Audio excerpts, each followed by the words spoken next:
Well, Cory, thank you for coming on another episode of Simply Finance. Appreciate it. This is round 2. You're my first repeat guest I've had. So thanks for coming on today. Hey, I like doing being the first on some things. So I'll jive with that, but I'm excited to kind of, recap what we talked about the first time, kind of update you. And we got a lot of new stuff firing off out here in Absolutely. Ohio. So, I'm excited to get into it. For sure, man. Yeah, I think our first episode, I was looking back this morning. I think it was like the beginning of May. So it was like just getting into the craziness of COVID. I felt like Sure. stock market was just bouncing back. For anyone who didn't listen to the first episode, you'll have to go back and check that one out. It's a little rough on my end, but episode 41 with Cory G. So yeah, thanks for coming back. I guess we could kick it off. Love to know from just like even just an investing perspective, this year's Sure. been nuts all over the place. Mm-hmm. But as we talked in the first episode, you definitely have, your own strategies. And we talked a lot about dividends last time, if you remember. Love dividends. Yeah. And so I would love to know just in general, how the year's gone, any major winners, major losers, just love like the macro high level of how investing's gone. Yeah. This year. So I had, this is probably my best understanding of investing year of my life, I would say. So Cool. my moves, my strategy, and even when, the Dow was like what, 18,000. Yeah. Now as we speak, it's over 30,000, which Right. is wild. And when we were talking, I think it was just in the early 20s again, and it was kind of raising back up. And I stayed disciplined in my strategy that entire time. And, partial growth stocks, partial dividend stocks. And as the growth stocks would get to a certain percentage, I would then take that money and flip it into dividends. And I executed that. I bought Penn at 1750. Oh, nice. Yeah. I bought Snap at 9. I bought, I had a bunch of I was in Tesla before the split, bought it 1475, rode it up to 2400. It split out to 4.25, then went up past 500. I ended up selling like around 460 something. So now I look at it 600. I know. But at the end of the day, it's so volatile that I was in it for a short period and did well. Right. And so every time I made those, whether I held them for weeks or months or what it may be, I would then go and buy more OKE when it was down, MO when it was down, T when it was down. Some of the old school NTR is another big winner for me. Park National Bank, I bought at 69. It's 105 now, pays a $4.18 dividend. So I believe through just staying with my strategy of taking profits, flipping it into long-term investments, a really, really solid dividend portfolio over the last 5 years. And because I was locking in amazing rates of dividend, Oh yeah. I mean, the rates were insane. And as those stocks obviously go back up, that dividend's more secure. And so I'm looking at some of these rates I locked in, bro, on my money. And I'm thinking, damn, like that was, and I didn't know how long it was going to stay down for, and I didn't get scared. I just continued to execute. And I put money in when it was high. I put money in when it was low, but I'm putting money in the same strategy each time. And so, yeah, legitimately, it's at a point now where I could flip the dividends, the cash, and live on them. I mean, That's awesome. and so that understanding that, if I half retired, meaning I still do some internet stuff here and there, I could flip the dividends and easily pay my lifestyle. And so that, knowing that from an entrepreneurial standpoint, is kind of a different vibe because I've never had the quote unquote salary, right? Yeah, right. I've always Sure. been building businesses. And even if I had a salary, it's one I created for myself. Yeah, So right. understanding that there's this third party type of thing that I created, looking at creating myself a salary for when I'm old that is there anytime I want to flip it on. It feels really good. And it's probably the first time. And even though the stock's volatile, I never really got super tripped out over that. What we just watched happen. Right. It feels different for me because I never really had something that wasn't fitness related that is a borderline 6-figure salary and that could really change up some stuff if I wanted to take it instead of drip it in. Yeah. Oh, it's wild. It's funny too. You were like probably one of the first people I've talked to on the podcast specifically, but even, just outside the podcast, that I felt like was so honed in on dividends. And so I've done I've done so much research since then to wrap my head around it more. And it's funny how many people still, I mean, not still, it's only been it's 6-7 months since we talked last, but Yeah. just are so like, dividends are for when I get older. And I'm always like, no, it's just like anything else. You got to start now. Got When to you start get now. Lock it older, in. yeah, when you get older, then it'll start paying you back. You can't, it's just like, you can't start a 401k when you're 60. That doesn't Yeah. work that way. You know what I mean? Same kind of I thing. I think don't the know. problem is depending on the amount, I think because of the part of the career I'm in now, I can put enough money in at one time to really see what they mean. So if I Yeah. go in, Okay. look, MO, which is Ulterior Group, which has been paying a dividend since like the 30s. I go in and buy, when it was 35 bucks, I put 35,000 in. I'm gonna make $3,000 a year. Yeah. That's a Yeah. little different ball game than when somebody buys 10 shares and goes, man, I'm making, 75 or $40 a year. So I think it even made more sense and I understood it even more because the chunks of money I was throwing in at each time, I'm Right. coming back out of there being like, yo, my income's 300 more a month. Yeah. Boom, my income's 500 a month more. Boom, and I invested heavy in Pfizer too. So I'm Oh, waiting nice. because that was one of my dividend plays because they've been paying it forever. And their yield's a little bit lower than some of the other ones I was in, just even with the pandemic time, because their high was 41 bucks. Previously, they didn't really fall that much. And now they're at an all-time high because they're about to get approved, obviously, as we Yeah. talk. I'm hoping over I the know it's next should be couple of coming. days. Right. Oh my gosh. And so that they were one of my plays to create, a few $1,000s a year in income. So I've honed in on it. I've executed it. Look, some of the stocks I got out of continued to go growth wise, but you can't time everything. You can't have it perfect.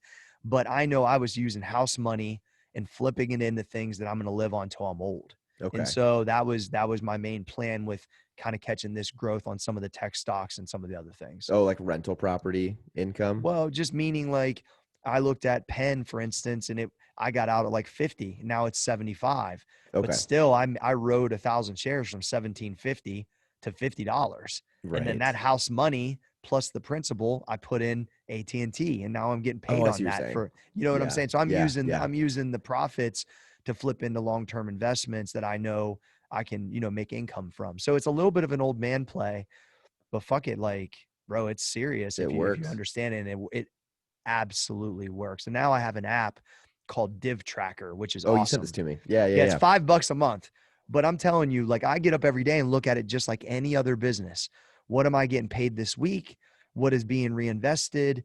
What's coming this month? What's my, if I'm looking at, okay, I'm gonna make 5,000 in dividends this month or 7,000, where's it coming from? Okay, when I'm gonna invest money, where do I want to up my positions on because the yields are this? And I just look at it like a different strategy than I ever have.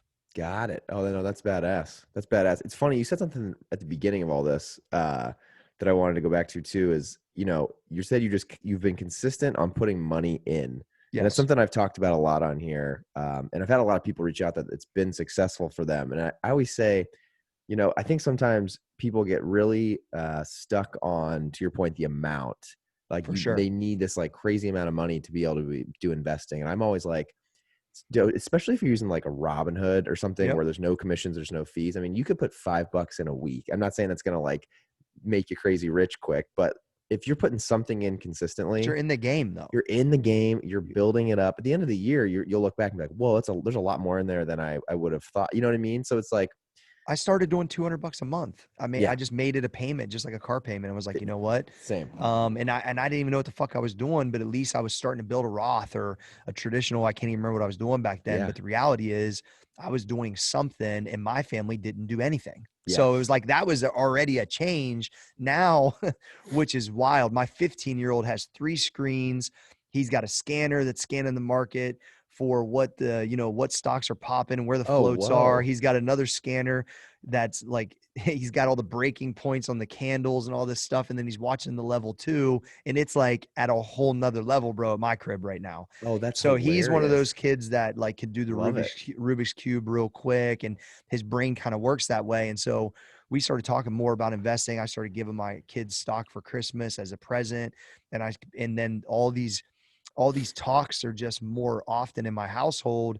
So we started talking about day trading things. And then he just went on a deep dive obsessiveness, which is he gets from me for sure. Not the financial part, but the obsessive quality. Yeah. And now he's teaching me stuff. And I just told him the other day, I'm like, we call him AG. His name's Alex. I'm like, AG, like, you're going to be fucking rich. Like straight up. Like Yeah, I mean, especially he's 15 doing that.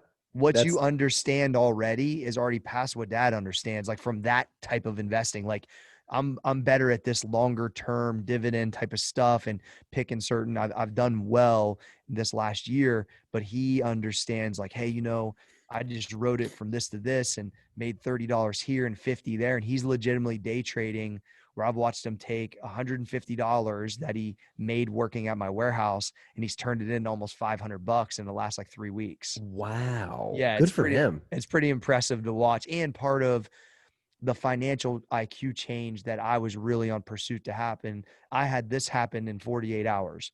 My mom texted me. She bought Tesla at 358 and 450. She's up 17 grand. Damn. My son is day trading and basically can only do so many trades because of the rules, obviously. And then my other son, who's 9, gave me $40, asking me what stock he should buy. And I was like, yo, let's get a share of Pfizer. And, I just transferred 1 share of my Pfizer into his account and took his $40 from him. Yeah. Doing some stuff around the house. So 9, 60, 15. And then me and you are talking about like, it's such a different landscape than it was growing up that it's not even like in the fucking ballpark, which was my whole goal. Yeah. No, that's so badass. It is cool when you get like a group of people, and obviously it's your family, the closest knit group that like is all thinking about building They're all wealth. thinking about it. It's just like, that's what I think is key, is people who start to get into it. And if you actually get a group of people around you, I feel like it always helps really just like get you passionate about it and everyone's talking about it. Like it seems like I've worked at 3 different companies and I've started some of my own stuff, but the 3 like places I've worked, I always end up getting a group of guys who is always talking about what they're investing in. And I always just feel like it just keeps you like, you just always are engaged. You're hearing different perspectives, and then it makes you go look at different things. And there's something powerful about that. And it's like all positive momentum. When the positive talk is about creating wealth and, just being financially more disciplined, have your IQ increase. Like, I don't know how you really lose. A lot of people are scared to talk about money because they don't know anything about money. And I was kind of similar. Like, when you don't really know about the subject, well, motherfucker, talk to somebody that does and just listen. Don't talk. Just see what they do, and mimic some of the things. And everyone's risk tolerance is different. So you get a guy like myself who's a little bit, it seems like more like a longer term kind of old school play, but that works for me because my whole life has been high risk. So now when I finally make the fucking money, I don't really want to worry about Tesla going up and down, 25%. Right. I wrote it for a little bit, but I'd rather know that I'm making $300 this month on the money I flipped to it. And so even though I'll look at it and be like, but at the end of the day, you either held it too long or not long enough. It's just part of the game. It's part of the game. There's never, you know what I mean? It never like stops. So it's always going to go up or down. I know. It's funny. This year has been, for me, it's been funny. I just tried to be, I think we talked about it a little bit. I felt like I kind of screwed myself. I sold too much when the COVID stuff started. It was like probably the best learning lesson I've ever had in investing, of just like how to fuck it up. Like just sold way too much to have a better cash position. How you learn. And then the rest of this year, I've just been buying and holding. Like I just keep putting money in, buying, and I'm sitting just building my portfolio and just letting it get back to a really healthy spot. And it's been, to me, the other weird thing is since we talked, even I've been putting more into dividend stocks. Yeah, dude. Starting to see all that start to come in. And then I always tell people too, I mean, this is just my 2 cents. I've tried day trading, but you have to be, I mean, it sounds like your son is like focused on it. You have to be able to like invest the focus. You can't like work. It's like a different job, bro. Yeah. You can't like kind of go do other stuff and come back. Like you got to be lasered in. And so for me, I've been telling people this year, my strategy has been just like consistently put more and more money in and sit on it and hold it. And it's funny because like I realize I'm like less stressed about it. My portfolio's growing. I'm getting dividends coming in. I'm just like, just keep it flowing. The craziest thing is I remember one of the days I was super fucking busy. The PGA stuff's happening. I got some changes going on in business. Yeah, congrats on that. Everything's going on. And it's like, and then like it was like 7:00 at night and I opened up the dividend app and I'm like, well, fuck, and I made $2,000 in dividends today. Damn. And I never even like thought about that. And it reinvested into, AT&T at $28 and something else at, like the combination that it came in that day was like $2,000. I'm like, holy shit. Like, how do you not get wealthy this way? Yeah. I didn't even pay any attention to it. You're off doing other stuff. On complete fucking autopilot. And so that's where the power of the compound effect and compounding interest and just the drip thing and just being consistent, and it all just makes sense because it's just like building a body to me. Yeah. Oh, 100%. Yeah. The dividend reinvestment drip stuff. I mean, that's what I do too, obviously. And it is wild. Like every time you get a notification on my app, I'm just like, badass. I got paid and it got reinvested. I didn't do anything. And I just got No. more. And it's just gonna keep going and keep going And and keep and as going. I've built those numbers higher and higher, I start to realize like I'm automatically reinvesting more than I used to make a whole entire year as a personal trainer early in my career, and it's on autopilot. And when you start to realize that compounding, it's some real ass fucking cash can be, Yeah, yeah, yeah, can yeah. make. Yeah, And what does that feel like? Because I mean, I'm sure I mean, thinking back to when you just got started, because I think a lot of it's wild. people that listen to my podcast are younger and probably like in their early 20s. So they're probably more in Yeah. that stage of like just trying to figure shit out. Yeah. Yeah. So what does that feel like to you? And like, do you have any advice for people like that? And is it, Hmm. as we hit on, is it just like putting whatever you can in Yeah. consistently and I trying to wish I grow? would have, I wish I would have at least done even 100 to 200 then. I could have, you know what I mean? I was reinvesting it into my business to grow it. Mhm. That's why all the young dudes that are around me, I'm always talking about this stuff, right? Even in between sets at the gym, if we're going to talk, I'll be like, yo, did you check out Snap's Oh fucking yeah. $53, And so almost all those guys have way more money in the market than I ever did, even up to probably my early 30s. Oh And wow. they're like in their 20s. Yeah. I didn't get super serious till the last like 5 years because honestly, I never thought this was going to be the way that I built it. I thought I was going to sell something for some crazy money and figure it out then, which is Got also it. fucking not very smart. Yeah. So And it's, hard to do. I mean, well, it's really hard to do, you know what I right? mean? But Yeah. you know me, I'm like, yeah, motherfucker, I'm just going to build some, sell it for fucking 50 million and then I'll figure it out. Yeah. Not the way to do it. And so since I left MP, that's where that discipline, I had good bottom line businesses and I really just hunkered down and said, now I'm going to build a serious portfolio the way I never thought I was going to, but Right. that's just what it is. And will that other thing still probably happen? Probably, but it's probably because I'm not betting on it. You know what I'm Yeah. Yeah. saying? Yeah. Which is usually how it works. Yeah. Yeah, Right. exactly. So when you're chasing it, it fucking runs from you, by the Yeah. way. Yeah. Right. Right. Right.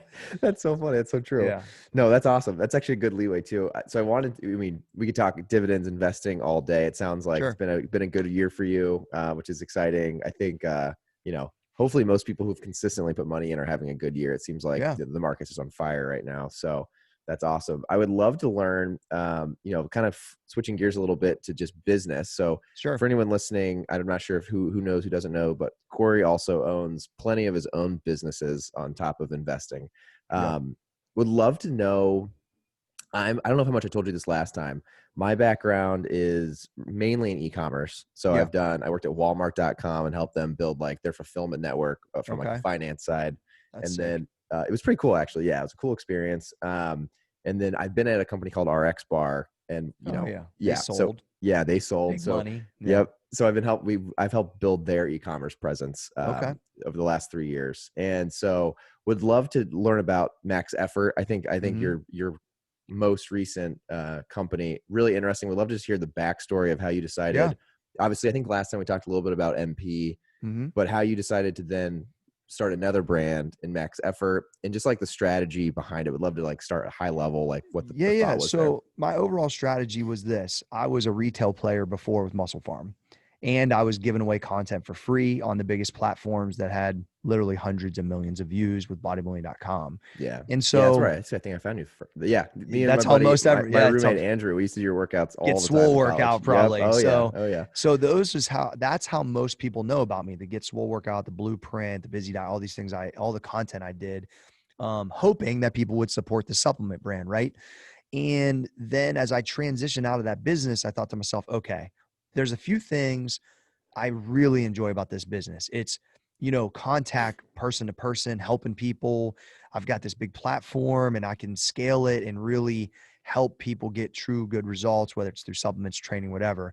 How do I now do something maybe more impactful to the person, easier to manage per se, in a different way than before? I didn't want to do Okay. the same thing again. Yeah. So I wanted to do a subscription-based model for my workouts and diets and then interact with the community, which is Cory G Fitness app and CoryGFitness.com. I launched that in 2015. early in 2016, after my non-compete was up, we launched Max Effort Muscle, which is a direct-to-customer supplement brand we sell nowhere else but our website. And I wanted to cultivate the people that really was the teamers from the MP days that really fucked with me all the way, right? I wanted to really invest as much time in quality products and quality material and impact those people as much as I could. And then, and that's what we did. So for the last 5 years, roughly, that's what I've been doing. And it's been, besides that in podcasting, it's been amazing.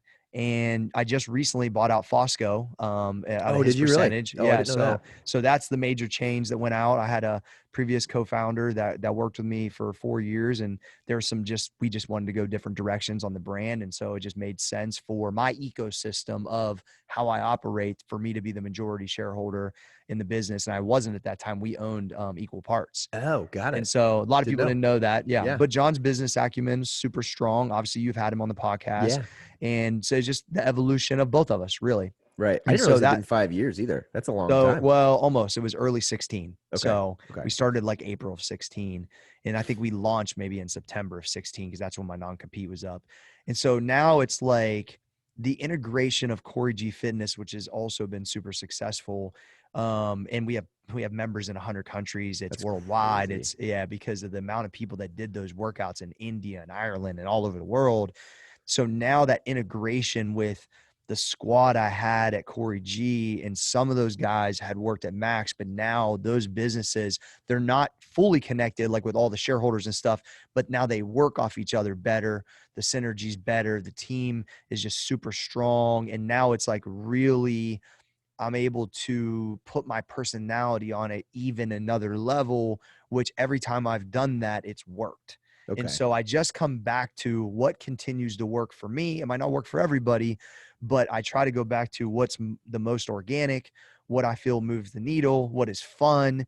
And yeah, so I just get a chance to do things a little different. And so I'm the first month into that, and it's been fucking amazing. That's awesome, man. Good for you. Yeah. Congratulations. Yeah, thanks, man. No, that's Appreciate exciting. that. I started to notice the Cory G Max Effort. Like I did start to notice some of the crossover stuff because I actually do. I have the app and I'm one of the monthly members. So I started to see some of the crisscross. So it's badass. Did you, when you decided to start Max Effort, did you just know you wanted to start another supplement brand because you had done that successfully before? Was there like things you wanted to like in the actual products change? I'm so curious on like on the beginning part of like how that all worked. 1000%. Because once again, even my other business partner prior understood supplements and marketing to an extreme degree, but I think I understand products and application to a whole nother degree than anyone I've worked with. Okay. And so there's a heavy amount of things I wanted to change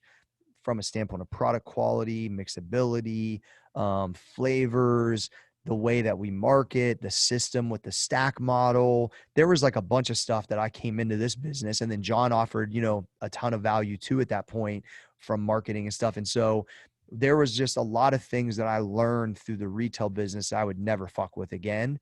Mm-hmm. And here's the other thing too, we talking finance, like I grew a retail giant, honestly, at that time. It was the Nike of supplements, right? But it had a shitty bottom line, had an amazing top line, and we were trying to be $1 billion. I mean, when you're trying to do that, you got to go all balls to the wall, every right? Door, you're just doing everything, bro. to do 60,000 doors, everything. So had an amazing top line, but shitty bottom line. Then in this business, way smaller top line, but great bottom line, which allowed me to invest in the market and do these things. And so now it's like I could stand in front of anybody. I don't give a fuck if it's Harvard, business, whatever, and say, yo, I built a company through my ideas, through the team that did 170 million at its top. But I was fucking miserable and it sucked. Yeah. And the fucking bottom line was shitty. Yeah. And then I've got this business over here that does X amount of million that has created an entirely better lifestyle for me. I get a more intimate time with the customer. I can make a bigger difference on them. And yes, I'm going to continue to grow it, but it doesn't need to be forced growth. It can be organic. It can be quality. It can be customers that come back every month. And so I really have got a chance to do it both ways. And once again, one of the things I pride myself on is being on all sides of the industry. And now I can talk really about both of those type of ways also. So Yeah. No, that makes sense. It's badass.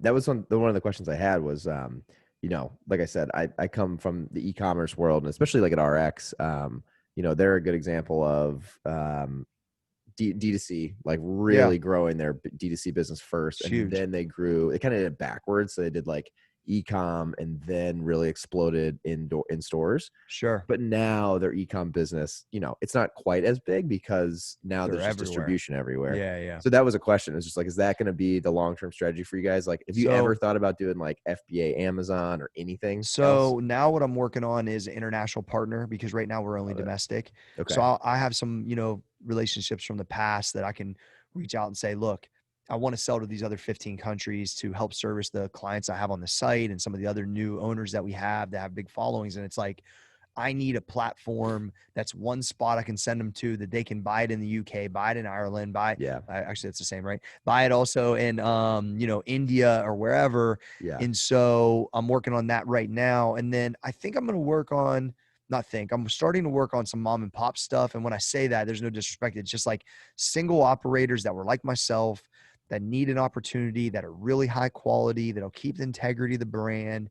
So, select CrossFit gyms, high end like athlete personal training studios or small gyms. And so I'm working on some things like that that could also grow the business, could double the business easily just with an international piece and with some in-store / in-gym pieces. So yeah, I'm working on some of that, but the e-commerce is going to be our main bread and butter. That's where we're Yeah. having the most fun. But there's some definite strategies that I'm already executing that are going to lead to, I think, quality growth for the brand. Yeah, love that. I mean, it's funny. I was a part of the team that got RX International, Okay. and that is, I think, for you, I'm sure. I mean, that it's wild. Obviously, we all know that like there's so many people outside the U.S. So many Very people. obvious, but it's amazing when you start selling and opening it up. It's like, oh, there's a shit ton of people who There's a can buy lot. products. There's a lot that have done my workouts internationally. And I always tell people it's like, it's sneaky amount, like, to be Yeah. honest with you. And so I know the power of it because I saw what used to come through my email at Muscle Farm. I Oh, I saw bet. the numbers I did in Australia. I mean, we used to do a 5 mil in Australia and, you know, 5 mil in India and 3 million at this country. And some of the countries are super small. We still did 250,000 plus. So I know when I open that up, I feel like there's some definite opportunities there. Right. Just got to figure it out. But yeah, I'm excited about that. I don't know how it can't help. Right. Yeah. No, for sure. For sure. Was there anything when you started Max Effort? Like, I'm always curious. I guess personally, I got into the supplement business like freshman year of college. One of my roommates Yeah.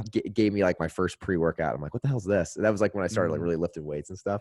And I'm always curious, like how, and we don't have to get too into the weeds, but like, just so Mhm. curious on like how you go about like even creating supplements or starting and deciding what you wanted to Mhm. sell and where do you go find a co-man and some of that stuff. And like, I'm sure there's some Mhm. trade secrets you don't need to share, but just like in general, like, Well, I think there's a couple things that make me really unique in this kind of process. One is the application with no drugs my entire life. I've had right. to be really good at supplementation.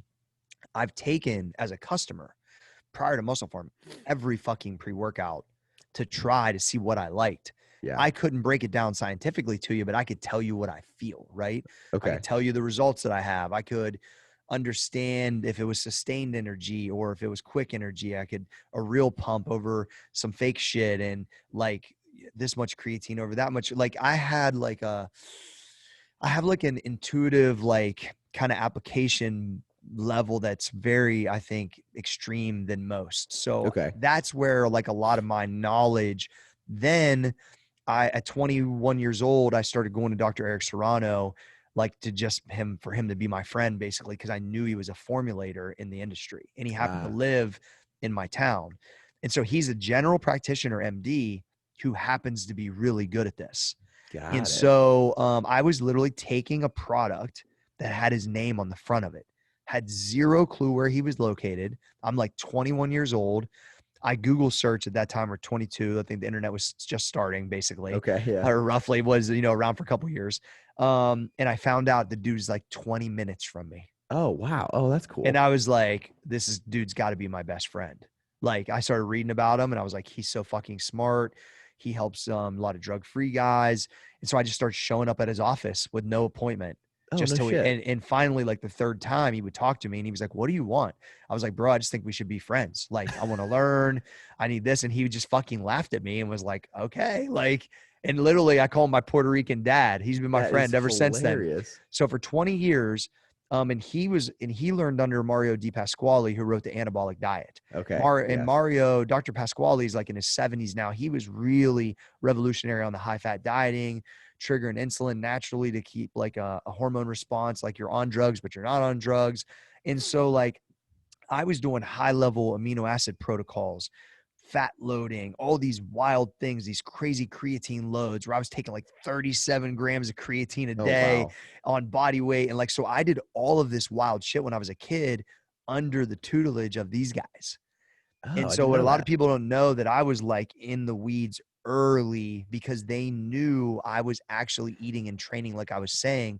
So I was like one of the best fucking, guinea pigs they could ever ask for. And Right. so I got some freaky results. I learned a ton. And then when I went into MP, 8 years later, Serrano was the main formulator. And then we had a team of people at the manufacturer. And then there was a baseline of understanding at a super high level, even though I didn't go to school for this, of formulation, of product creation. And then ongoing, I have people at the manufacturer I work with, but my understanding of it's like, probably at a level that anybody that it's probably more than what people come out of school with, I'm sure. Yeah. You know Oh, what I I'm mean? sure. Yeah. Yeah. Yeah. So that's kind of really how that all happened. Got it. Okay. I mean, that's just cool to hear because I think that's something that a lot of people can resonate with is I mean, you just got obsessed with it. You Yes. hustled, you tried to talk to people, and you just figured it out and became like a student of the game. I figured it out and wanted to be the next Bill Phillips. That's what I Yeah. thought in my head. I grew up watching EAS and Bill Phillips, and I was like, how do I get a chance to try to be like this dude? That's really what I was trying to do. And then I worked with Bill Phillips at the end of my career at MP, and it was amazing because I was like, bro, you just changed the game for me. The way that you did things with you, the way he looked and the way he helped people. And so a lot of my kind of understanding of the business came from watching him. Got it. Yeah, no, that makes sense. And then I'm assuming, just like any other industry, is the supplement industry pretty small if you're involved? Like, I mean, Yeah. I'm sure from MP then going to Max Effort, there's just Yeah. been some synergies of, people who are good people who you stayed connected Yeah, with. yeah, yeah. A lot of the people have the same jobs, and but the thing is, I don't really need them because I'm not a retailer or a Yeah. wholesaler. So it's one of those Have you things. kind of thrown a curveball into the industry as far as that goes? Because I don't know any other supplement brands that are just D2C, unless I'm just So yeah, no, there's not very many that yeah, actually do well that I'm sure. aware of. So I would say I'm probably the one that had like the biggest retail presence that's ever then came and only done it this way that I'm aware of. Yeah, So yeah, I think early on, a lot of the people I worked with said, hey, we'll pick it up or we'll do this. And I just told them all no. And I just passed up the POs and I had my own kind of focus on how I wanted to do it. And I really wanted to just do it differently, you know what I mean? yeah, And see if we could manage it differently. And, John had a lot of e-commerce experience too. So that helped and some great marketing experience. And, it just made sense for us at the time and still makes sense for us ongoing. And at the end of the day, Bill Phillips came to my office that I'm sitting in right now and almost in the same spot I'm sitting in, that's told me funny. like, he's like, I understand that you understand the content at this level in the new age. He's like, I see the way that people operate with your content, very similar to mine. This was a huge compliment, obviously, to one of my idols. Yeah. And he said, in our warehouse is of almost 9,000 square feet. It's like Oh wow, is it 8,500 or really? something. It's pretty big. Yeah. And so he's like, and it's in the middle of nowhere. So it's kind of cheap. Yeah. He's like, you could do X amount of million out of this place if you really wanted to. And he looked me dead in the eye and told me a number. And ever since then, that's the number that I'm shooting for. Oh, sweet. That's a cool. So That's awesome. yeah. So Very cool. his understanding of content, my type of, I guess, influence and what I'm capable of, he just threw it at me like, yo, direct, just you running this. And he told me this when I was at MP. So I Yeah. knew that even though we went through that phase where obviously I was working with John and now I'm not, this whole time that's been in the back of my head as me being out front, myself being the main majority holder, and then that I could get to this number that Bill Phillips set for me, even though it was just general conversation. But that's the one Sure. I've That's locked still on what to. does he know you're holding on to that? That's like I your think, focus? yeah, I think I haven't talked to him in a while, but I definitely think he did it. Like I think he did it for a purpose Yeah. because he's a very smart guy, and I do this to people also that I'm mentoring or trying to help. I'll throw things out that I think's possible, and so when I reach that number, then I'll go out of my way to try to get a hold of him. Yeah. Oh, that's cool. No, that's awesome. That's badass. For Is sure. now one of the things I've been interested is, obviously I've followed your workouts for a while and we've talked, but you have like Cory G Fitness, you have Max Effort. Has the Cory G Fitness has been going on a little bit longer than Max Effort, but Yeah. have they surprised you as far as like, it seems like I'm assuming like there's synergies and they're helping each other kind of grow, which Yeah. is, I mean, it's ingenious. I think it's always cool when I see people who can like kind of have multiple things kind of tie together. Thank you. Have they both kind of surprised you as far as growth? I know you don't share publicly like the sizes of each, but Yeah. I I mean, think it's, and the other reason why I'm like that, Shane, is because with MP, because we were public, we were always sharing that. yeah. So I was like, you know what? I'm just happy to not have to talk numbers What is because that like? Because people just I've feel, I always, just felt weird when people could look up my salary. I don't know. yeah. You know what I Oh, mean? I know. Like, I totally get it. like I mean, I've hey, worked for public companies my whole career. It's, dude, 6, 7 years of working, and it's like every quarter you share it out, and then why'd you miss the number? yeah, Why'd you beat the number? I get it, yeah. I don't 100%. mind the pressure of that, like as a private business, when I'm talking to my shareholders or the guys that have percentages now. But the reality is like so anyone that I just meet on the street can go and look it up. Right. Super strange for me. I would I have just to imagine. I didn't like that. And I'm flashy in my mind, and I might be confident feeling, or maybe some people maybe think arrogant at some points. But the reality is like, I'm not really a person that wants to talk about money to people to make them feel bad or to make them uncomfortable. The money talks I have with the guys around me is to hopefully inspire them to, want these things or want Right. that to build wealth. It's all in a good place. I've never posted my car on Instagram. I'm Yeah. not that Okay. Yeah. guy. That's true. Ever. That's You'll true. I've never never see seen that it. from me. Yeah. Yeah. Yeah. That's not, I got nice cars. No one really knows unless they happen to just randomly catch it in some. That's not what I do. I am a watch guy. And because I give away a watch every year for one of my contests, people will see my watch, but I'm wearing it with a hoodie. Like, Yeah. it's just like, I'm Yeah. I not, know. That's you know funny. what I mean? I'm not hanging it Yeah. on my fucking dash or whatever. So there's just, so that was always weird for me. So being public, like or being private now, I've really taken a pride in just fucking, building these things. They're probably bigger than most people believe or understand or think, and that's okay.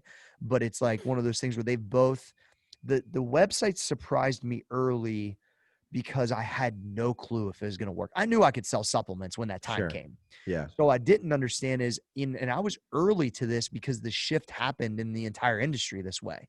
But I was one of the first people that had, I think, this successful of a subscription-based business because I had so many people that had followed my workouts for free for years. And so it surprised me and was life-changing early. Okay. So you got to remember, I'm coming from Muscle Farm where I just said I'm done one day.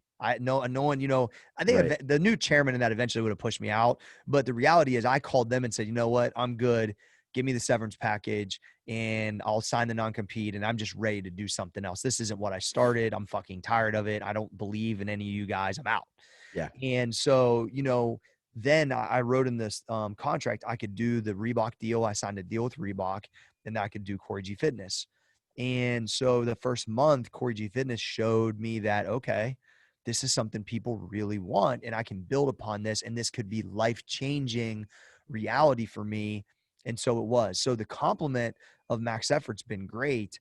But the reality is my membership worldwide had changed a lot about how I operate and just the opportunities that it afforded me through.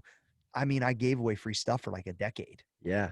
So Right. when I actually needed support, literally, the same people supported me because I supported them, and I appreciate it every day. It Yeah. Yeah. Yeah. changed my life actually. I bet. Is Yeah, that was kind of what I was getting at. Do you believe wholeheartedly in like, I don't know if you know who Gary Vee is, but he always of talks course. about the jab, Yeah, jab, right hook. yeah. Is that kind of like, that's something that like I think it's really hard for people to see the long term I results experienced of it. that. Yeah. Yeah. But I guess you probably done it, so you probably do believe in it. But it's like, Yeah. I if did it you do, before I even knew it was a thing. I was sure. doing I just actually had my Twitter anniversary today, which is Oh, hilarious. It's 10 years. oh wow, there you And go. so, yeah, that crazy. And so, That is nuts. since I signed up for it, I've answered every tweet, every message, every DM. Same with Instagram. I'm not very good at Facebook, but the other two, I've Oh, that's answered them all badass. this entire time. I've Wow. never not answered them. How much time does So, that take a day to do? a lot. Yeah. But once again, the value of that interaction for a decade is massive.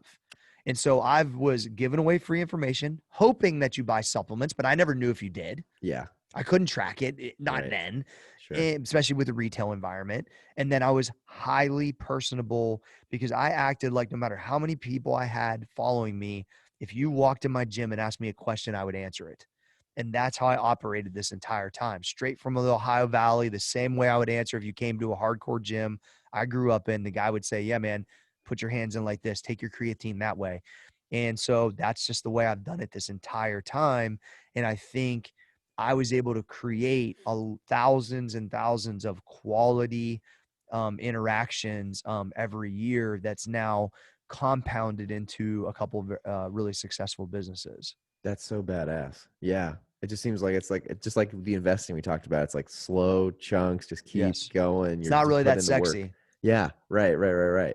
No, but it's amazing to think about that. I mean, 10, like I think it's hard for people to think 10 years of giving away something for free. How could I ever then in turn? But I'm guessing like a vast majority of people, unless you got famous, you're an actor, actress, whatever, an athlete, and Yeah. you have this crazy following on social. I mean, that's probably how most people have done it. They've just Yeah. slowly but surely worked. They've given away a lot of content for free and Yeah. then It's turn just like around. just offering value. And now through the podcast, through daily blogs, through, the daily fire thing, like I'm just constantly now trying to say, like, all right, you know me because of working out, but I've got a whole way I operate that has made my mentality strong, physically, mentally, and just trying to like really say, like, this is how I became a successful person through building confidence in myself each day. And I'm trying, if people are willing to listen, I'm offering some of that information too. And it's been received really well also. Yeah, no, that's badass. So that's cool. I mean, you've really taken max effort in Corey G Fitness, and it's cool to think that you started a successful brand, left, and like basically redid it again. And Yes. that's pretty badass. That's pretty cool, Yeah. Corey. Yeah. And really just here's the thing. Like, I'm not saying I make these decisions like Barry Sanders, like stop on a dime and just go. But when I know there's something that's making me unhappy, Hmm. I'm not willing to just let it ride. I can do it for a while. Yeah, And then, because I'm not going to make rash decisions and fucking act crazy. I have before, but I try not to. yeah, But I understand what it feels like to be doing what you love, be happy with your team. And I've had periods of my career, and Corey G Fitness has really been like that since day one. And so I would always come back to that. And Muscle Farm had rocky spots. John and I had rocky spots. And, but at the end of the day, like I was like, I need to get everything across the board feeling that way. Now, what I feel and what someone else feels can be completely two different things. So, but it's not really about what they feel, it's about what I feel. And so when you are an entrepreneur, it's about the what you're trying to set up. And I really, in this, let's call it this next part of my career, wanted to feel like what is with all the synergies where I'm the majority. And okay, I can honestly yeah. say I've never been that. I've Oh, never been the okay, majority yeah. shareholder in a supplement company. It just never was set up that way. And so as weird as that is, and as much value as I've offered, it's never been the case. So Wow, yeah, I've owned heavy percentages. I've obviously benefited from them, but I was never the main guy. I was always the 1A or partnered with somebody. Or so now I get a chance. So this is a new chance for me to be, the main, I guess, CEO, which I would never really put that on my email or whatever, but that's like, you know what I'm saying? So there's some exciting growth possibilities here right now that has fired me up at an entirely different level. And what I feel happening is what I felt multiple times in my career when shit just goes. yeah. And Oh so, yeah. it's exciting in a lot of ways. Oh, I bet. Yeah, you're probably at a pivotal moment, right? Where this is your first I time am. being at this spot, and there's unlimited, Yeah. opportunity for what you could do. But it's got to be exciting. Oh my gosh, super exciting. And I was, to be honest with you, I was at a point where I was like, am I just ready to like do my website, be done with supplements, and just start golfing and flip my dividends in? Like, I was looking at like, or do I want to take a risk? John's not going to go easy. Like, I'm gonna have to pay him big money, which I did, and go do it. And you know what? In a 2-week period, I executed it. I bought him out. We signed the paperwork, and I was moving on because I made the decision that it was like time for a change. He agreed to the amount, and I'm rocking. So that was about a month ago, and I can't be more happy. And John always said this on the podcast: it's a good deal when everybody gets what they want. Mm-hmm. I wanted the chance to be this person now and to do it for another 10 or 15 years, potentially. Right. And John had a number he wanted to get. We both got what we wanted. So there you go. Well, there you go. Success. Win-win. Love it. Oh, that's good. I mean, that's good though. That's good that you guys were able to like figure it out, and it wasn't like, could have gone the other way. You never know. I mean, it's never easy, I'm sure. I mean, it's funny. It's never easy. I've never owned a business like that, but I mean, I always bring up like the time at RX is I've seen like when founders come and they, things we get sold, then people leave. Sure. Like, I get it. There's always, it's change. But the change has been amazing and invigorating. And, now like, just things that I now need to hustle for to produce. And I like being under the gun. I'm a pressure type cat. I've always been that way. Yeah. So it's like, you put a little pressure on me, I'm usually the guy you want to ride with. So yeah, it makes sense. It's funny that you were thinking about, slowing down, and then you're like, nah, you know what? Let me take a major ownership stake. Let's start a new PGA Tour podcast. You went like, no, I literally went to total other direction. My wife was like, Cory. I was like, I got it. I swear. Like she's like, I thought we was done with this. I'm like, I don't think I can be done with it. I think I know what needs to happen. Yeah. And I have to go execute it. And I wavered on it for a while because of the uncomfortableness of it, which is what you have to fight through. And because I'm in a different financial position than I've ever been in personally. So but I just knew I wasn't going to be happy unless I said, you know what, this is what needs to happen. Yeah. I'm stiff arming it because I don't want to do the uncomfortable shit I got to do. Sure. And I couldn't be more happy that I did. And now the future seems super bright and really exciting every day. No, that's exciting, man. Good for you. I know. I was talking to my wife the other day, and I was saying how, my podcast is not at the point yet where it's like something I can rely on yet for, income necessarily, but it's become so fun that I feel like this, and like, I'm trying to, start my own things right now. And it's so fun. Like, it's like, I love it. Maybe it's like partially because I've always worked for someone and I've been an employee, and I've kind of personally realized I'm not the best employee because I just inherently want to like, definitely not. Yeah. So maybe that's it too. Yeah. But it's fun. It's just like, I was telling her the other day, I'm like, the podcast is a good example of just like, I can't believe, I've been doing it since March, and I've had almost 100 episodes since March, and I've met so many people, and it's unlocked so many conversations and opened my eyes to so many different things. I'm like, I don't know how I'd ever stop this. Like, I don't want to stop. So I would say podcasting for me, the first episode I ever did with someone, which is that early barbell shrug episode, I knew within 10 minutes of the podcast that I found something I would really enjoy doing on a regular basis. I've always had a lot to say. I feel like my story is unique. It can impact people. And I was like, I had never even listened to a fucking podcast before I went on that. Oh, that's funny. And I went on and blazed that motherfucker and had great impact that it created. And I was like, this is my lane. And as I've done it over all these years now, it's probably almost been 10 years. It's probably the second favorite thing to lifting weights. Wow. I look forward to this. A lot. Yeah, that is saying a lot. And that's a hard to stand next to lifting weights is hard in my head, bro. That's gotta be. But I tell you that I understand that these are things that will live forever, that these teachings will be for my family and other people, and that I can always look back on points in my life where I was saying this or that. I think I love the documentation part of it. I love the teaching part of it. And I just like hitting the button and figuring out what happens. Yeah. And so, I definitely enjoy, like, we were talking about the PGA. So I'm doing what's called the Golf and Fitness Show. Yeah. And it's a Congrats on PGA. that, by the way. Thank It's you. super It's cool. a PGA Tour podcast. They push it on their Instagram and on their Twitter. It's crazy when I see it, right? Yeah, I bet. And I'm going collar popped, Kangol, like keeping it real on myself. And they want me to be me, which is amazing too. That's cool. And that's what I like the pitched important them. piece. Yeah. Well, that's why I pitched them. I was like, look, I'm not a straight golf dude, but I can talk golf. Like I was with Bernhard Langer yesterday, and we were talking about older, he was talking about keeping in shape. He made the cut at 63 years old, which was amazing.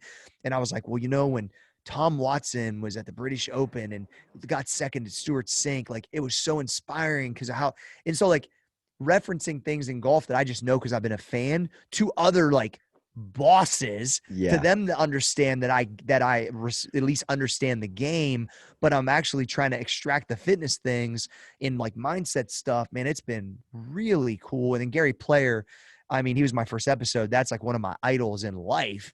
And so it's been amazing so far. In the crossover challenge, once again, I was done with business and biceps, and I looked at how do I come back into the public eye with a podcast that people are not going to see coming, with a partnership that's completely unique, with an exposure possibility for my skill set to grow myself as a personality. And I believe that I can be at the Masters. I could be on the Golf Channel. I could do anything in this space because I love it. I enjoy it. And I'm different than everyone else that's in it. Mm-hmm. And so I think that the possibilities in that market are massive. I just don't know if they know that yet, but I already know that that's where this is going, and it's super exciting. And I can't wait till the world's halfway normal so I can go just to a tournament, have a backdrop outside their gym, and just rock with guys. Yeah, that would be so sweet. there's so many opportunities. And I just love this. I got, look, as you become successful, the haters keep lining up. They're there, right? I'm sure. I don't have a ton of them, but I definitely have enough. The line's getting longer. And I know that day when that's tweeted by the tour, or that day when you can swipe it up from their Instagram, that people go, this motherfucker again. Yeah. This motherfucker ain't going nowhere. And that's what I like for people to know. That, yeah, you never even thought that was possible, motherfucker, but I got it. I got it done. Just like I did Arnold, just like I did Tiger, like that, I'm that motherfucker. And knowing that, I put that pressure on myself.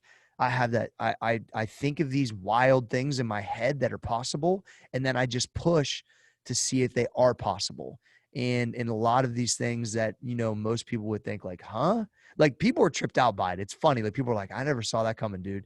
Like, exactly. Really? That's funny to me. I get it because it's the PGA Tour, which is like, that's monumental. I guess I've always seen you, maybe because I follow you on stuff. I've always seen you like golf, and when you posted it, I was like, oh, this makes so much sense. Like that was the opposite. Yes, I was because like, oh, I get it. That's fucking sweet. And most people get it, but even my wife's like, yeah, she's like, well, everyone loves golf. That doesn't mean you're going to go work with the PGA Tour because you work out, you know what I mean? But it's the skill set and the reps on this microphone that allowed me to be confident enough to say, I have done this and had 10 million downloads on my podcast in my career. Crazy. Which is crazy. Congratulations. And holy cow. thank you. 10 million. Nice. 10 million. In that I know that you guys are weak in this spot, and I know I'm different. And if you just will let me be me, I can ball this thing out and just support it. And you have to believe. And I have the team. I understand. So they told me this, which was amazing. They said, yes, they know they're not very good at it. They know that they need to get stronger on those platforms. He said, purely because the enthusiasm that I thought it would work, they gave me a shot. Damn. Purely. And that says a lot. Andrew Carnegie said, well, and the numbers obviously help too. And I have a social following, which doesn't hurt. But the reality is for them to take a chance on something very different for them, they were like, you believe in this so much. How can we not believe in it? Sure. And so it was, once again, Andrew Carnegie said, nothing can happen without enthusiasm. And I showcased what I thought was possible. I followed up. I was annoying, but at a quality level. And I said, man, just put me in. And it hasn't like exploded, but it's done well. And because their customer really isn't used, or their fans aren't used to consuming this way yet. I was going to say they are, but very small amount. A lot of older demo. The younger people are obviously, but I want to be part of that next wave of them really being invested in this part of their business. And I think it's an exciting opportunity, just not to bring fitness out, but I have an opportunity, I think, to be one of the main podcasters in that space. Yeah. Oh, Potentially. for sure, man. For Yeah. sure. So it's Well, and I exciting. think it's like one of those things where this is probably an example of where partnering with the PGA Tour is going to benefit you a ton, because it's like, you could go out and try to start your own Corey G golf fitness podcast It's and not then going try to get to them the on. same pop. Yeah, yeah, yeah. Yeah. So this, I mean, when I saw that with the PGA Tour, I was like, oh shit. I'm like, oh, this makes sense. Oh, love it. This is Yeah. And so you badass. think that because you like me, right? And the Yeah. other people think, fuck this motherfucker again. So as long They're like, as I now he's get in my both of those, my golf ear. Yeah, what the fuck? yeah, exactly. And then I love that curveball of like, how the fuck did that happen? Yeah. And Oh then, yeah. and that right there is how all, unique business things happen. The foresight, the relationships, the pitch day. I fucking love that stuff. And Okay. yeah, to me, it's like that's where I like show up. And I teach my kids that there's gamer type game time mentalities. You got to want the ball. And when people know you want the ball and they Love feel that. good about giving you the ball, that's a different ball. That's a different ball game in life. And that's through building confidence all these years. Right. Oh, I love that. No, I love that. You got to want the ball. That's so solid. That's such good I advice. want the ball, Shane. Yeah. No, that's fucking awesome. That's cool. That's no other way to put it. Do you think just in general with max effort, I think people being at home, I don't know if people being at home more with COVID's helped or hurt podcasts this year. I haven't really heard a ton on that, but do you think some of that's helped like So max effort and just e-com this yeah, year and this so transition?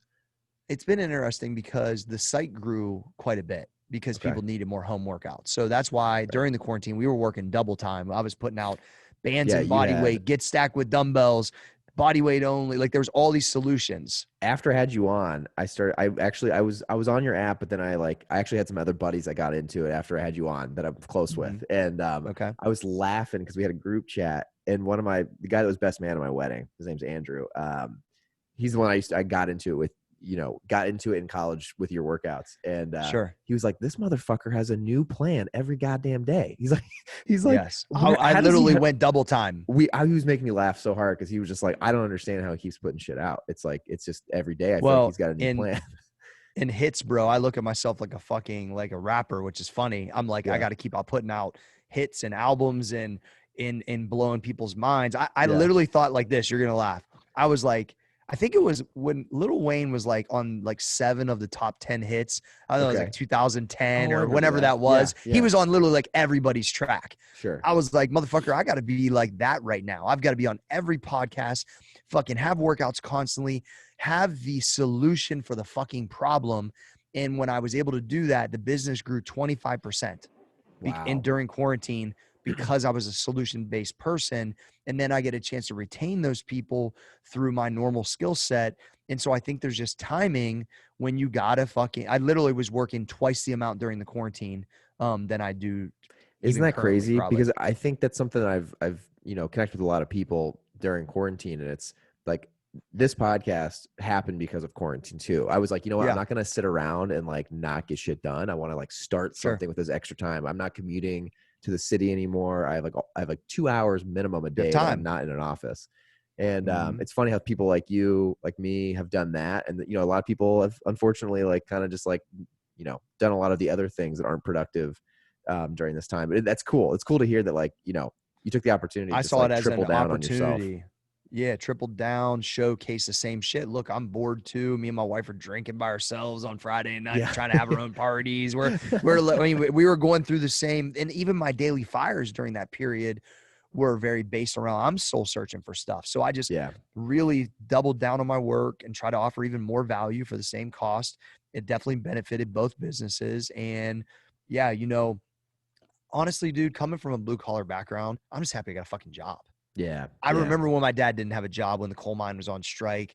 I remember when my area was super, suppressed and just fucking there's no work. And I see these job numbers because I obviously pay attention to the stock market come out. And I remember being one of those kids that was their dad was in that number. Yeah. And the number might have been different, but the industry had its ups and downs when I was a kid. And, we couldn't pay our rent at times. And so there's one of those things where I still identify as that kid.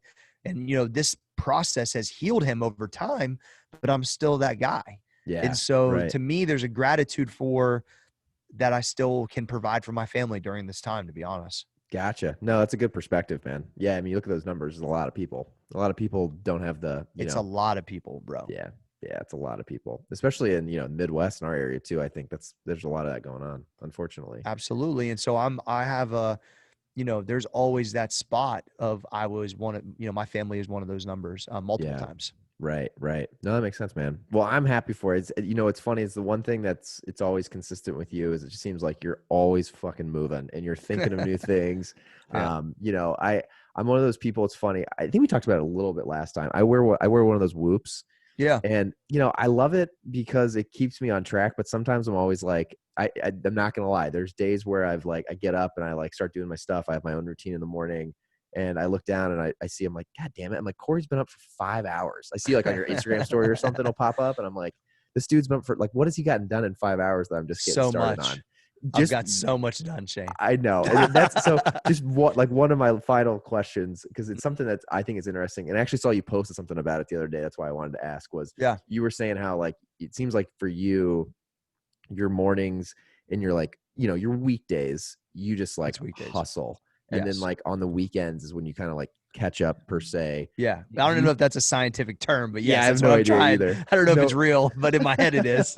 do you think like, is that kind of, not to say there's like one thing by any means, it's a key. I think the key is just you grind, you hustle, you don't stop, you keep going. Mm, Do you think though that like the early mornings, has yeah. that kind of been a game changer for you over your career? Because I think a lot of people listening are Lights like, well, out. how does he do all this stuff? Lights out, bro. Here's what a lot of people probably don't realize about me. I wasn't born very confident. I had to build this person, and it takes a lot of fucking work. Okay. And it takes 2 hours in the gym or within conditioning in the gym. It takes 2 hours of studying. And so what you're asking, what I have done is from 3:05 to 3:35, I'm listening to audio stuff driving to the gym. From 4 a.m. to 5:30 or 5:45, I'm working out. Then I have another 35 minutes listening to audio, and then I'm lunging for 20, 30 minutes. So dude, it's 6 a.m., 6:30 when I'm pulling up to my crib, and I've got 2 hours of studying and 2 hours of working out done, and all my my things are flowing on what I need to do and my creative processes, and most people are just hitting fucking snooze. Yeah. And so I'm not saying that because I'm better than anybody. What I'm telling people is that that's the only way it works for me, because then I have to be dad, then I have multiple businesses. And if I want to be a competitive level, uninterrupted fitness personality, or the fuck I am, like I need to train like a fucking, like for real animal, which is what I do every morning with the 4 a.m. crew and my Yeah. guys that support me and I support them. And it's like, there's a different level of focus. It was taken away from me for a short period of time at the quarantine. I was still working out, slept until like 5 or 6 the first week. I was like, who the fuck is this guy? And I know that this process doesn't work for me. Yeah. And Yeah. so I started getting up on my own, and I had a fucking spotlight because my gym's outdoors by my pool. I had a spotlight outside. I plugged in like a shop light to lift in the dark That's hustle. outside at fucking 4 a.m. And when I posted pictures of it looked so fucking gangster. I fucking loved it. And so, I mean, the deer were running around and it just looked crazy, right? Yeah. And so I just understand that I've been dedicated to this process for so many years. Good business, bad business, feeling good, feeling bad, that I know that's what sharpens me to be able to deal with it all. And then if I don't put Got it. myself through that washing machine every morning, then the best version of Cory is not coming out. I'm giving Okay. you a half-assed version or not as focused version. And I'm not saying that I have depressive days that are somewhat down. I have things that are somewhat up, but for the most part, I kind of ride in the middle, maybe a Mhm. little bit higher, top of the middle. But all of that is necessary for me to be me. And if I was single, I'd probably do it on the weekends too. But I understand that I have to drive some sort of balance. And I am definitely not in balance, but I'm Yeah. like, at least I attempt it, that the weekends are for me to catch up and dictate mostly family time and be at and I'm at everyone's games and everyone's stuff and throwing the football and do all those things. But I really try to do a good job of having that break. And I think that's the only way I can really do it. I used to go to the gym on Saturdays too. And Yeah. it's just too much. So I'm trying to have a crazy maniac level with some sort of normalcy as a parent. Yeah, no, I love that. It's cool to hear you have a balance. I think it's what everyone's searching for, right? Is like, how do you Attempt at it. I don't know if attempt at 5 it? and 2 Sure. is a balance, but That's true.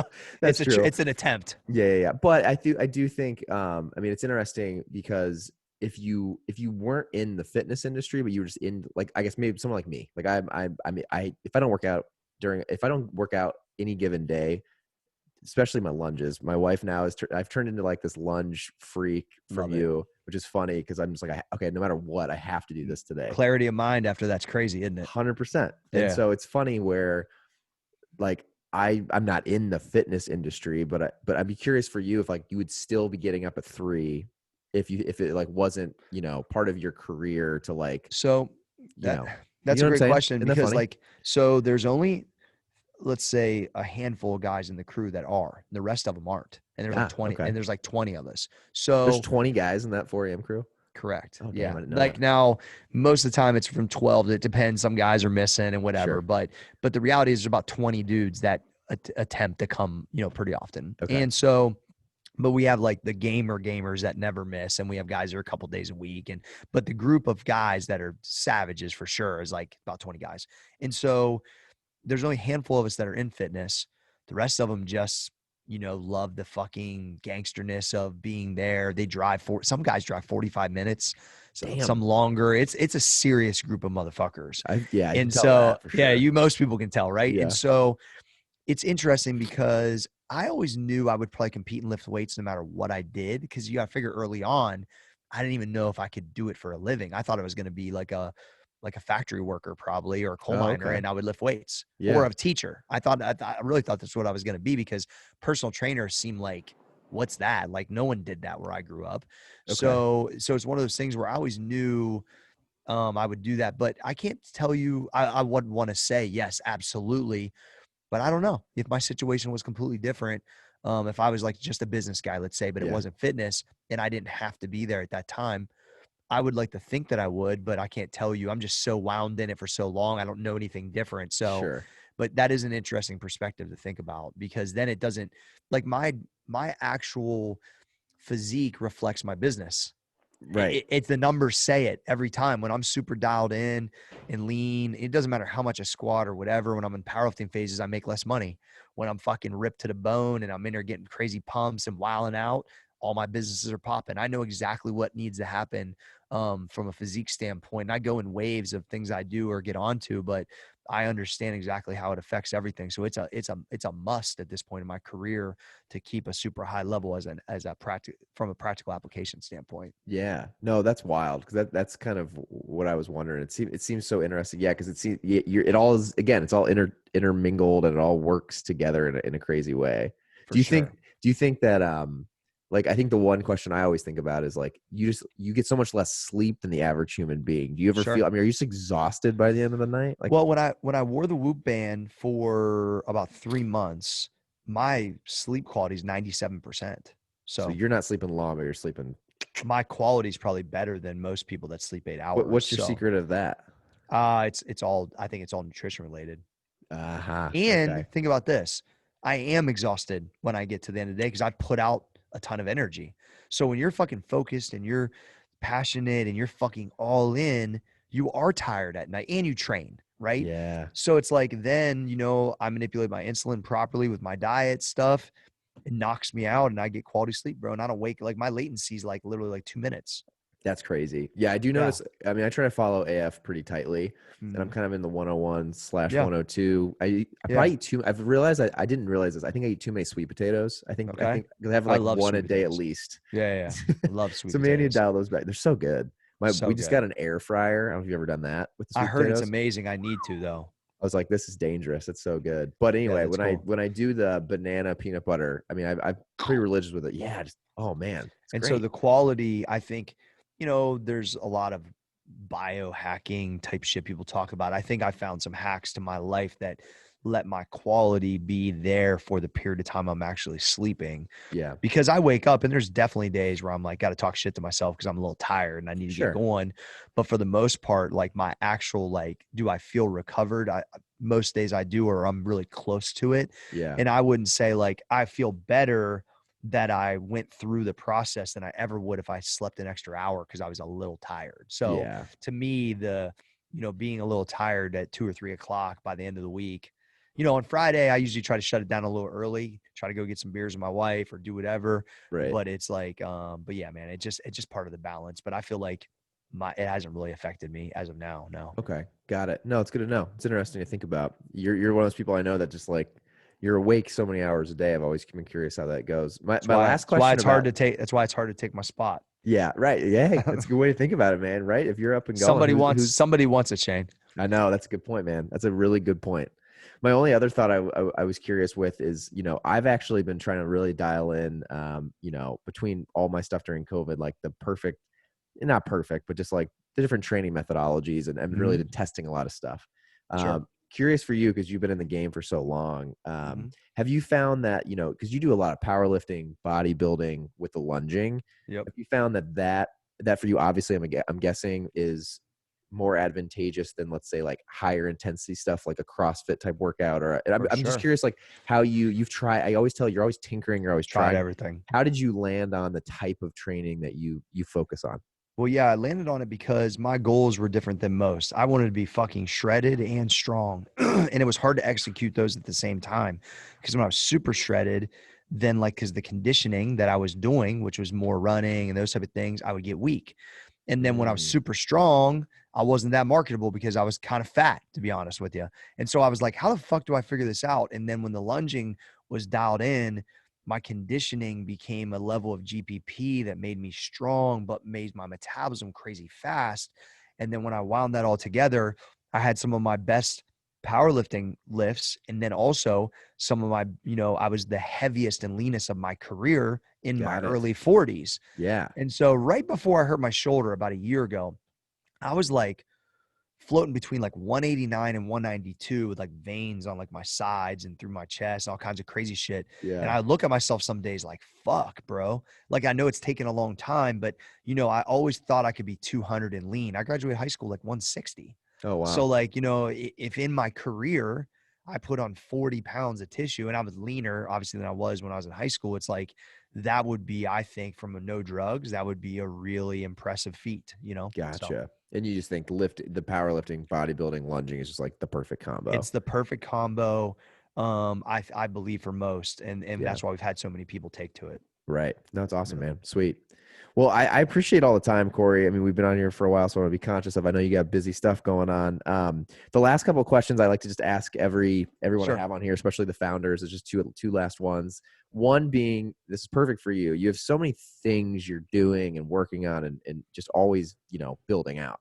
Hmm. Do you have any tips, tricks? What do you use to like plan your goals and then even like get done with daily tasks? Is it like pen and paper? Is it a notes app? Is it, Yeah. what do you use to kind of keep track of everything? So I just recently got back to really old school journaling, man. I've just found a lot of value in, which actually I left it at the office. So I was pissed when I woke up this morning. I had to put it on my notes section.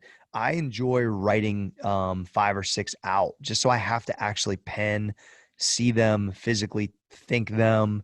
And then I put a few to-dos on that list too. And then going back to like write my food down in my journal, my weight, things I did that day. I really enjoy going back to some of my early journals and seeing like how I felt, what was going on in my life, and even if it's a couple sentences. So that's one of the things that I've just reconfirmed and made myself do again, especially with these changes. I feel like I needed to kind of come back to home base a little bit. So that's really been a huge one for me. I think the other thing is like I have my setup's a little bit different because I have athlete goals combined with business goals because they Sure. work so synergistically. And so I would say I've had a quote unquote goal on a calendar every quarter since about 1999. Wow. Oh, wow. Okay. It's Yeah. been that long. I've went from bodybuilding show to powerlifting meet to cover shoot to bodybuilding show to powerlifting meet to cover shoot to multiple bodybuilding shows, like there's been this cycle in my career of I have to show up at a certain level of strength, size, condition, in my underwear, fucking in whatever, and that I have to deliver Right. for so fucking long that has driven content, that has driven discipline, that has driven accountability at, I think, an entirely different level than most people understand. And so when I don't have that on the calendar, I feel weird. I feel a Okay. little lost, Yeah. feel a little bit disconnected, and just like just off, because I Sure. don't know anything else. To be honest, my entire professional career, I've had pressure on myself that I'm getting ready for something, which then it aligns with all the stuff that I'm producing and selling or just a part of. Right. Got it. So it's like, yeah, without having something you're building towards, it's like, what are you waking up for every day I'm and always heading to? doing I'm always doing that personally at the same exact time. Got it. Love it. Okay. That's fantastic. That's great. I resonate with that a lot. I'm sure a lot of people listening will too. Yeah. I think I asked you this last time. The other one I love to ask is just anything, maybe something's changed this year.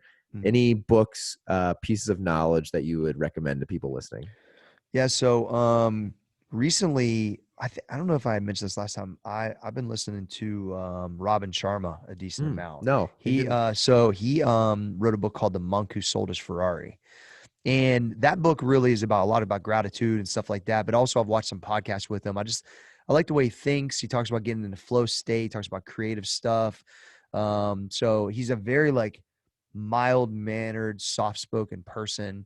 So his delivery is real solid. The other thing, I've been, there's guys that I know that were big podcasters that I never engaged with or listened to. And I'm not going to use any names, but they're top guys. But I think it's because I was either in, I guess you could say, like when we were at Business and Biceps and we were in the top, I was like going against them Sure. essentially from a Competition. competitive standpoint, or they had been in my industry before, some of them. And so I think that they were peers of competition. So I never like actually experienced their content. And Oh, so, okay. and so what I'm doing now is going back through some of those people that are super talented, ultra successful in similar veins of business. And I don't know that I was a spectator of their work prior, but I am now. And eventually, and I've reached out to some of them and said like, yo, this shit's fucking like good, bro. Like, Yeah. and so that's been interesting for me. And that is really probably because when I'm so in it, I'm fucking in it, and I'm competitive. And now and I'm still that way, but now I'm coming back as like a spectator going like, man, there's some sauce in some of this and I can apply it and respect and seeing what they built. And so, yeah, so I'm in That's just cool. yeah. Well, So it's cool. I that's, never thought about that. Like, I mean, if you're like at the top and there's other people that are close with you, I mean, that means they're putting out good content. And if you never, you know what I mean? You could just totally be competing and never listen to each other. no. Wild to think And, about. some people would think like, oh, well, I was never a person that really consumed my competition stuff because I want to have my own thoughts. Right. So like even at MP, I looked at Gatorade. I never looked at BPI, or I never Yeah. looked at fucking Muscle Tech. I thought, well, fuck those guys. I'm doing my own thing and they can fucking watch me. Yeah. Yeah. And Right. so as crazy as that sounds, like that's how I thought. So I think that even though none of those people probably even, the other people I'm talking about probably even know who I am, maybe they do, maybe they don't. But the reality is now I'm going back and consuming a bunch of content from people that have been around for a while that I had just never experienced. Right. Right. Yeah. It totally makes sense. That's badass. Well, Cory, thank you so much. This has been awesome. I'll be conscious of time. Yep.